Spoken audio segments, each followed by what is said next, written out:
Bab 238. Iya dong, bahagia gue bang. Malah udah punya 4 anak. Mau punya cucu lagi. Bangga Andika mengingat sang putri yang baru minggu kemarin mengidam ingin dibuatkan uli olehnya dan Zidan. Boril tertawa karenanya. Suara ribut kedua adik berkakak itu mengundang perhatian para keluarganya. Lagi. Bangga ya Bram, padahal cucu lo baru umur sebulan. Cucu gue dong, udah bujangan. Makin ganteng. Makin mirip gue. Gibran memamerkan senyum 1000 wattnya ketika dipuji oleh sang nono.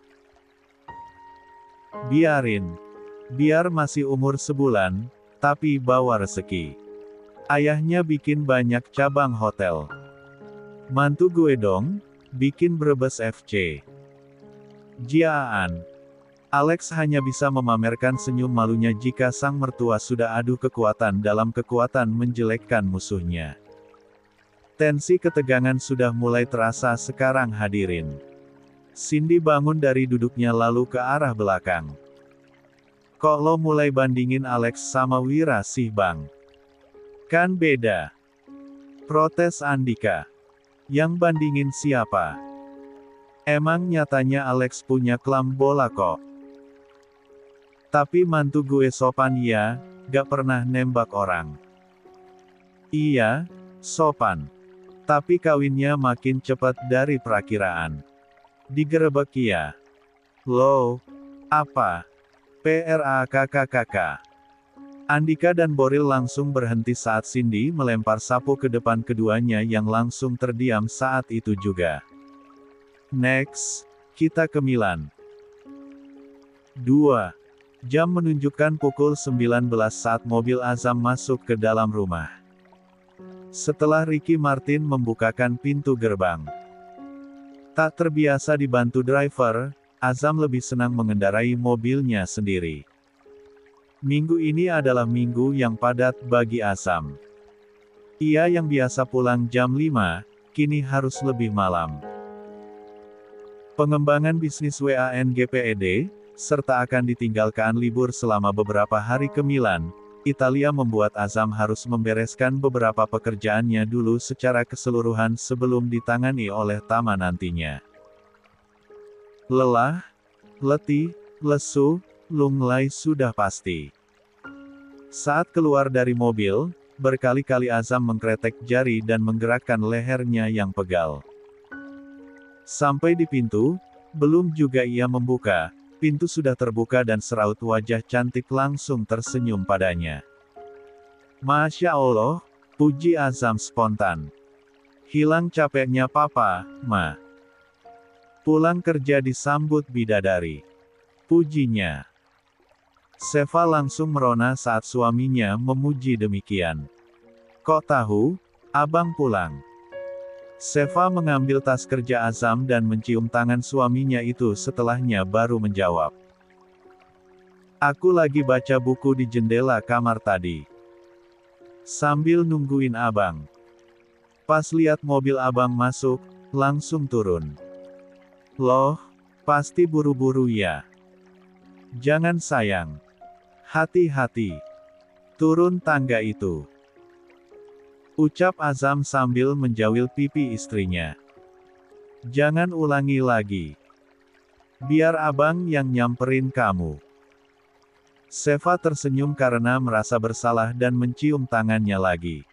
Siap bang. Sungguh, perasaan hangat menjalar setiap kali Seva mencium tangannya. Padahal bukan pertama kali. Setiap hari istrinya akan begitu. Tapi, Azam selalu merasakan hal yang sama. Ah, jatuh cinta di jalur halal memang tiada duanya. Azam menembalas dengan memeluk dan mencium kening istrinya. Rasa capek dan lelah hilang seketika jika sudah berada dalam pelukan Seva. Rasanya ingin berdua saja. Begini terus. PRAKKK. Seva terkejut dan pelukannya terlepas saat tiba-tiba sebuah buku terjatuh dan berguling di anak tangga. yang tak jauh dari tempat mereka berdiri. Rupanya buku itu terlepas dari tangan Zico yang kini sedang berjalan menuruni tangga. "Sorry. Gak sengaja lepas dari tangan gue," ucap Zico yang memang kali ini benar-benar tidak sengaja menjatuhkan bukunya. Bukan karena melihat dua sejoli itu sedang memadu kasih. "Kenapa buku yang lo jatohin? Kenapa bukan lo aja yang gelinding? Kan lebih seru tuh." Zico merengut di buatnya. Kenapa sih bukunya jatuh di saat yang tepat? Kan jadi dituduh yang tidak-tidak. Sheva menepuk pelan bahu Azam. "Bang, biarin yang. Memang udah dari zaman dulu kala. Tiap Adam sama Hawa lagi berduaan pasti ada aja yang 3. Gangguin." Zico kesal dengan tuduhan kakaknya. "Mama, abang bilang aku setan nih ma. Mama, cek, tuh, diaduin kan." Tegur Sheva lagi pada Azam. Azam cuek saja. Dia malah menggamit pinggang Sheva dan membawa istrinya itu berjalan masuk ke ruang keluarga.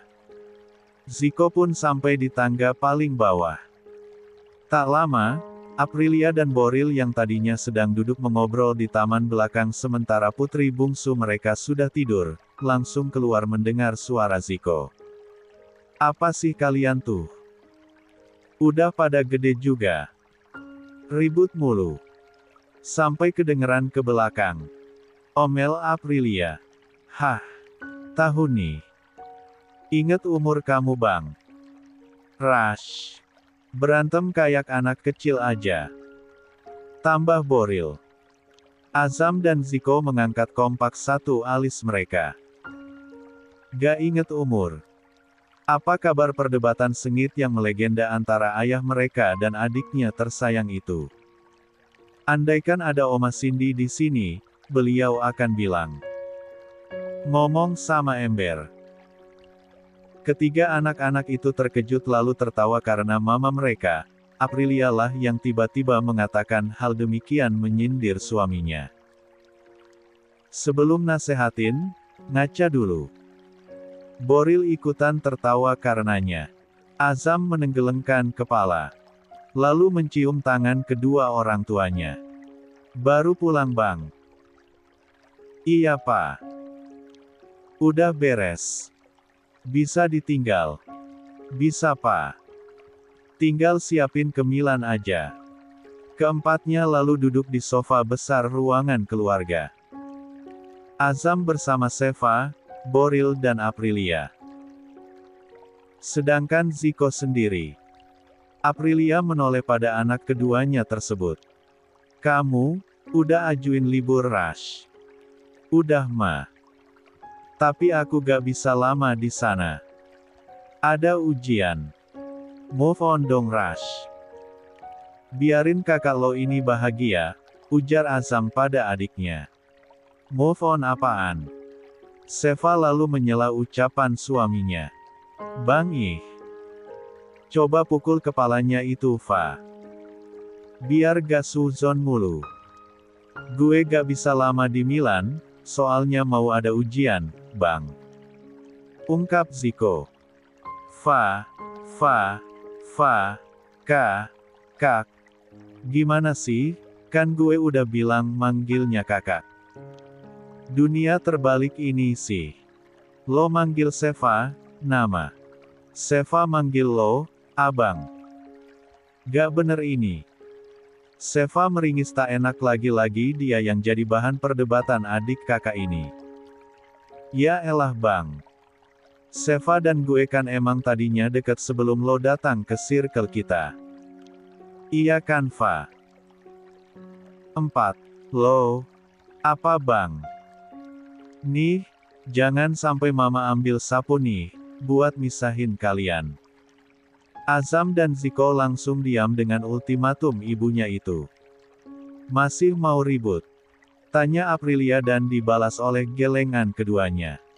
"Oke, Rush. Beneran kamu nggak bisa lama karena ada ujian? Beneran mah. Ngapain juga bohong? Pengennya lama-lama di sana. Nah, Bang. Dengarkan. Iya. Ucap Azam yang membuat Atalarik berpikir sejenak tentang hubungan adik kakak yang nampaknya kurang harmonis ini. Penyebabnya tak lain adalah sikap superprotektif Azam pada istrinya yang takut diambil Ziko. Rush. Merasa namanya dipanggil, Ziko lalu menoleh ke arah Boril. Apa-apa? Ikut Papa yuk besok. Kemana Pak? Ke rumahnya Om Afdal. Siapa tuh? Tanya Ziko lagi. Aprilia, Azam dan Seva mulai dengan serius menyimak ucapan Boril. Adalah teman lama Papa. Dia pensiunan TNI. Orangnya tegas, bisa bahasa Belanda sama Rusia. Disiplin, rajin ibadah dan gak macem-macem. Berwibawa sama rajin sedekah. Rush. Ziko berdecak. Sudah tahu kemana arah pembicaraan ini. Sedangkan Azam tertawa mendengar ucapan ayahnya. Papa nih niatnya mau ngenalin anaknya Om Afdal kan? Kok malah nyebutin profil Om Afdalnya? Seva dan Aprilia pun ikut tertawa karenanya. Ya gimana Bang? Papa cuma tahu kesehariannya teman Papa itu sedangkan anak-anaknya, Papa cuma tahu kalau Om Afdal punya 2 anak perempuan. Satu udah kuliah, yang satu masih SD. Terus Papa mau jodohin aku sama anaknya gitu? Tanya Ziko. Pinter banget sih kamu Rush. Tapi bukan dijodohin lah, ini bukannya zaman Siti Nurbaya. Papa cuma ngenalin aja. Emang kenapa sih, mesti dikenalin? Aku bisa kok cari pacar sendiri. Masa? Kompak Boril, Aprilia dan Azam secara bersamaan. Membuat Ziko malu karenanya. Memangnya masih sangat kelihatan ya? Kalau dia masih ada rasa dengan Seva.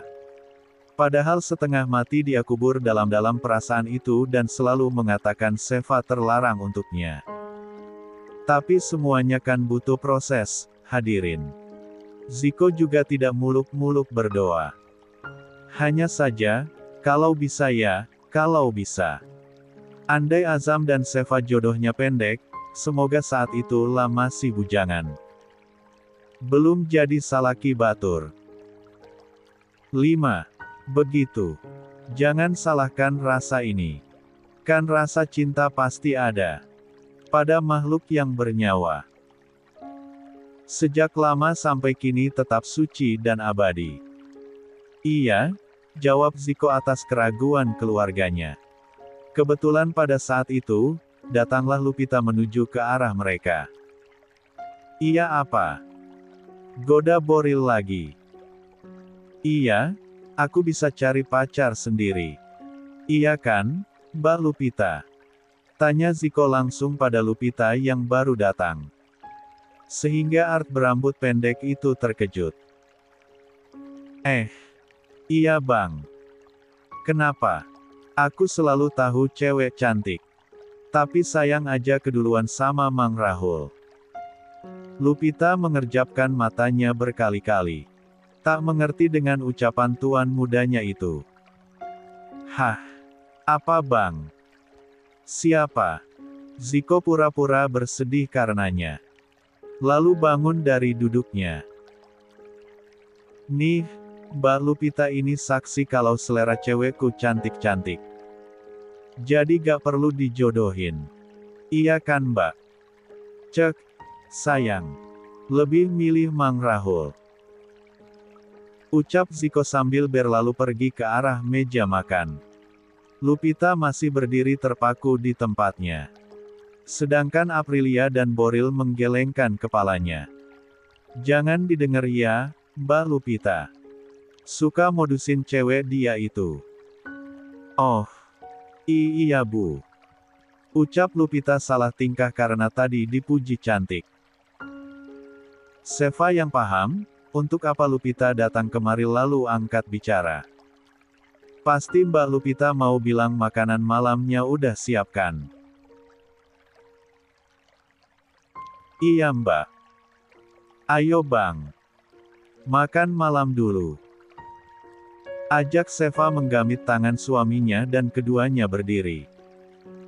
Mengikuti jalan Lupita yang sudah terlebih dahulu ke ruang makan. Setelah sebelumnya izin duluan pada mama dan papanya. Boril dan Aprilia belum beranjak dari sofa mereka. Aku takut Mas. Cek.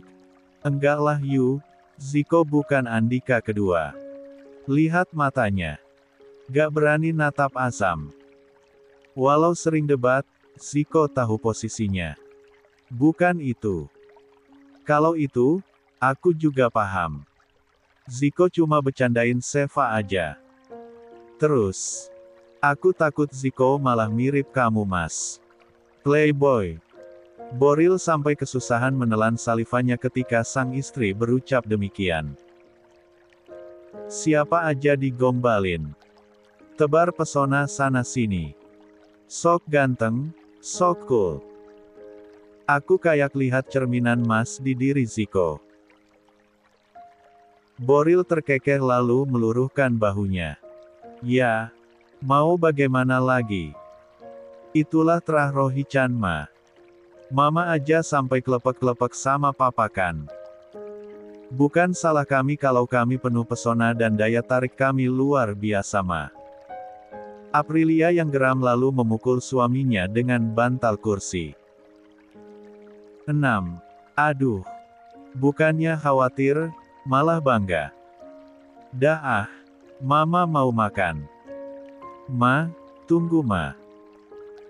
Jangan bawa baju banyak-banyak. Gak kepake Fa. Seva mendelik saat suaminya menegur barusan. Maksud abang, jangan bawa banyak-banyak. Kita beli aja di sana. Apa-apa beli. Apa-apa beli. Sayang kan bang. Numpuk-numpukin barang aja. Jawab Seva sambil duduk di ranjang. Melipat pakaian yang La akan bawa dan masukkan kopernya. Azam tersenyum. Sampai lesung pipinya terlihat. Agaknya, Seva lupa kalau La adalah istri dari CE0WANGPED dan menantu Boril Fabian Rohichan serta Aprilia Ayu Kasano. Sifat sederhana dan tak suka barang-barang mewah begitu melekat pada wanita asal Surabaya ini. La hampir tak pernah menggunakan perhiasan atau baju-baju mahal yang dibelikan oleh suami atau mertuanya. Lihatlah, daster bahan kaos bergambar Minnie Mouse yang sudah pudar itu masih betah dipakainya. Daster itu sering Azam lihat saat Seva masih gadis dan mengepel di lantai bawah. Sampai sekarang, masih jadi favoritnya. Sekilas, ide nakal menari di kepala pria yang sebentar lagi genap berusia 22 tahun itu. Azam menutup MacBook-nya lalu berjalan menuju ranjang di mana Seva sedang duduk sambil melipat pakaian. Azam sengaja duduk di belakang lalu memeluknya. Diem ah, lagi lipetin baju. Ujar Seva yang risih dengan perlakuan suaminya. Ia singkirkan tangan Azam yang melingkari perutnya dan dagu Azam yang ditaruh di bahunya. Abang cuma mau sapa anak kita. Lagi ngapain? Iya, tapi tangannya jangan masuk. Ucap Seva menangkap tangan Azam yang menghilang di balik bagian bawah dasternya. Azam terkekeh lalu melabuhkan wajahnya di ceruk leher sang istri. Bang, nanti kerjaan aku gak kelar. Minta tolong sama Mbak aja, besok. Gak, kalau kayak gini, aku masih bisa sendiri. Ungkap Seva yang merasa geli saat bulu-bulu di dagu suaminya, mengenai kulit lehernya. Bang, kamu lanjut aja. Abang cuma mau gini. Mana bisa lanjut sih Dit? Bandit. Itu tangannya kenapa naik ke atas? Tangan Azam naik ke atas, meremas dua puncak itu perlahan pada bagian bawahnya. Seva menghentikan gerakan melipat pakaiannya. Azam hanya memutar-mutarkan jemarinya di sebagian dada Seva tanpa menyentuh bagian puncaknya. Bagi Seva ini menyiksa. Lebih baik diremas sekalian. Seva bersandar ke belakang, hingga Azam bisa meraih mencium pipinya. Seva pun menoleh dan tak menyiakan kesempatan. Azam menyambar bibir rasa ceri Seva. Menghisap, mencecap, saling bertukar rasa.